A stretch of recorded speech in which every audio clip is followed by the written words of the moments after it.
बालकांड कथा प्रारंभ कौशल प्रदेश, जिसकी स्थापना वैवस्वत मनु ने की थी, पवित्र सरयू नदी के तट पर स्थित है। सुंदर एवं समृद्ध अयोध्या नगरी इस प्रदेश की राजधानी है। वैवस्वत मनु के वंश में अनेक शूरवीर, पराक्रमी, प्रतिभाशाली तथा यशस्वी राजा हुए, जिनमें से राजा दशरथ भी एक थे। राजा दशरथ वेदों के मर्मज्ञ, धर्मप्राण, दयालु, रणकुशल और प्रजापालक थे। उनके राज्य में प्रजा कष्टरहित, सत्यनिष्ठ एवं ईश्वर भक्त थी। उनके राज्य में किसी का किसी के भी प्रति द्वेष भाव का सर्वथा अभाव था। एक दिन दर्पण में अपने कृष्णवर्ण केशों के मध्य एक श्वेत रंग के केश को देखकर महाराज दशरथ विचार करने लगे कि अब मेरे यौवन के दिनों का अंत निकट है और अब तक मैं निसंतान हूं। मेरा वंश आगे कैसे बढ़ेगा तथा किसी उत्तराधिकारी के अभाव में राज्य का क्या होगा।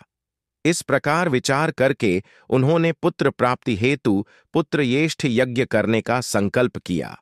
अपने कुल गुरु वशिष्ठ जी को बुलाकर उन्होंने अपना मंतव्य बताया तथा यज्ञ के लिए उचित विधान बताने की प्रार्थना की।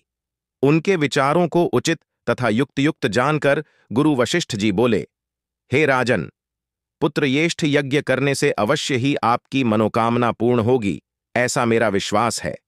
अतः आप शीघ्रातिशीघ्र अश्वमेध यज्ञ करने तथा इसके लिए एक सुंदर श्यामकर्ण अश्व छोड़ाने की व्यवस्था करें।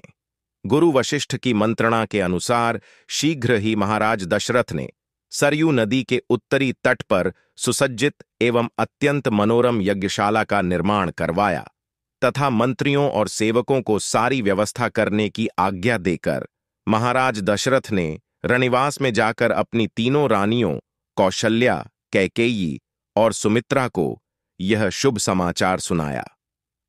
महाराज के वचनों को सुनकर सभी रानियां प्रसन्न हो गईं।